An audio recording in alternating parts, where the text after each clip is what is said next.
These days, sports stars attract as many column inches for what they do off the pitch as what they do on it. And this week, England Rugby player Mike Tindall and teammates were criticised for being photographed out drinking in a bar on Sunday night. So, question, can Mike Tindall be forgiven for having a bit of harmless fun, or should we demand more from our sportsmen, particularly if they happen to be married to a member of the royal family? PR consultant Richard Hillgrove is here he's the one in the hat, and sports psychologist James Beale, and Mike is still with us as well. So that some of the CCTV images, Richard, don't look great, but is it a PR disaster, and if so, who for? I think it's a PR disaster for the England team, and I think it was completely avoidable. And Martin Johnson's defending it, saying, "Oh, this is a way we get a bit of stress relief." Well, having it all across the world's media, with everyone probably pelting them with calls and questions as what's happening, even if it is completely beaten up, is not helpful for the team's lead up to some very important matches. Well, James, there are different views on that, aren't there? Because some people say that it's kind of precise, not least because they're getting a lot of stick. It might draw them together, and also just camaraderie. Yeah, I think when you're at a World Cup, you need to have a time to yourself, to let off steam, and this is one way that the rugby players do it. I mean, do they have to do it in public? No. Well, that's the thing, isn't it? It's not ideal that this headline has come out, and it was totally avoidable if it was planned.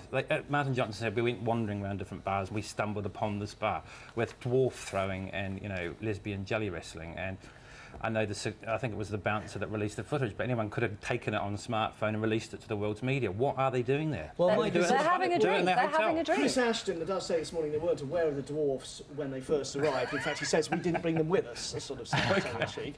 But he was saying the importance of this sort of night out in terms of bonding the team together. Actually, he thinks the whole episode, the reaction in the press, will galvanise the team and strengthen the bond between them, almost like an us against them attitude. And I think that could happen too. I think that this could, when the press get on the back, it could be the case that they come together, they stay together, and they become a tighter unit as a result of it. The management have clearly taken the position, which I mean, and Martin Johnson, I think, said rugby players drink beers.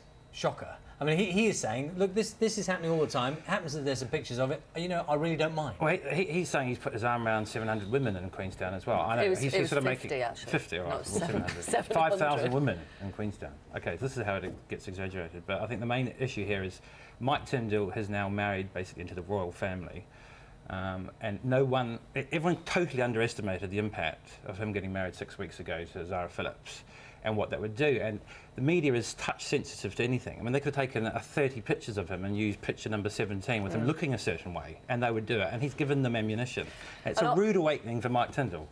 He may not mind, of course. JF in Southampton says the media have lost the plot. They need to stop moralising about other people's behaviour, which is no one else's business, and simply report on things that matter, real news that people care about. Well, do you think that Zara Philips appreciates being the inset picture in the Sun with a CCTV picture of some woman that I have no idea, but the quotes from her friends say that she's relaxed. I suppose, if nothing else, it is a wake-up call about scrutiny. Because, I mean, I suppose we know, in a way, that they're under huge scrutiny. It's more than ever now, isn't it? Rugby almost is seen as different to other sports. If this had been football, like the Gaza dentist chair or whatever, there was a huge outcry from the actual fans. And this, you hear fans saying, oh, it's jolly japes, this is what rugby players do, like you were saying. Well, if they win, the thing is, if they win. If they win what? The whole tournament? The Argentina, if they keep winning each game, then everyone sort of thinks, well, it doesn't matter what you did last night. I think the point is that they weren't out the night before. They're not out the night before the game, and that's important, because then they wouldn't be able to perform to their best. A whole week, didn't they? They had a whole week to recover.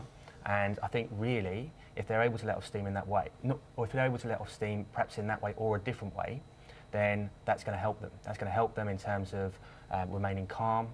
That's going to perhaps galvanise the team a little bit. And there are positive things from it. The issue really is around appropriateness of the letting off steam. They've already been criticised for an undisciplined game. They sort of scraped through a win, and it was pretty undisciplined. And then to have them all out on the lash like a stag weekend doesn't send the right message to the world about England. England is better than that. I mean, I'm from New Zealand, and the All Blacks are not out on the lash. As far as you know. Well, they might. Look, I've got no issue with them having a drink and relaxing, but the idea of going into a public environment where clearly the whole world's media are on radar. It's just a PR flaw, basically. We will leave it there for now. Richard, James, thank you very much. Thank you. Thank you. Cheers. See you later. Yes, we weren't able